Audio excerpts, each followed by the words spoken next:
Hello friends, welcome back to Shreshta kitchen. నేను మీ రవలి. ఇవాళ మనం చూడబోయే టేస్టీ రెసిపీ వచ్చేసి ముంజకాయలతోని మిల్క్ షేక్ చూపించబోతున్నానండి. ఇదెంతో రుచిగా, చాలా అంటే చాలా కూల్గా, చాలా బాగుంటుందండి. మరి ఈ ముంజకాయలు మనకు సమ్మర్లో ఈజీగా దొరుకుతూ ఉంటాయి కదా.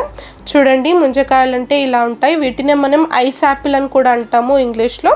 ముంజకాయలు, తాటి ముంజలు అని అంటూ ఉంటాం కదా. మనము వేసవి కాలంలో ఇవి చాలా దొరుకుతాయండి బయట, రోడ్ సైడ్ అండ్ సూపర్ మార్కెట్స్లో ఈజీగా అవైలబుల్ ఉంటాయి. ఇవి సమ్మర్ సీజన్లో తినడం వల్ల మన బాడీకి ఎంతో మేలుని చేస్తుందండి. ఆరోగ్యపరంగా చాలా అంటే చాలా బెనిఫిట్స్ ఉంటాయి. దీనివల్ల మనకు జీర్ణ సమస్య తగ్గుతుంది, అసిడిటీ ప్రాబ్లమ్స్ ఏమైనా ఉంటే తగ్గుతాయి, అండ్ మన శరీరాన్ని కూల్గా ఉంచేందుకు కూడా ఎంతో సహాయపడతాయి. మరి ఈ ముంజలతోని మనం ఇవాళ మిల్క్ షేక్ టేస్టీగా ఎలా చేసుకోవచ్చో ఇవాళ వీడియోలో నేను చూపించబోతున్నాను. పదండి.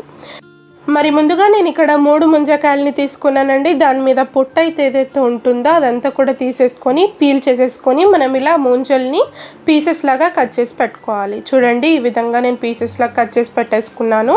దీన్ని పక్కన పెట్టేసుకుందామండి. ఇప్పుడు ఒక మిక్సీ గ్రైండర్లో నేను ఇక్కడ ఒక 2 స్పూన్ల చక్కెర వేస్తున్నాను.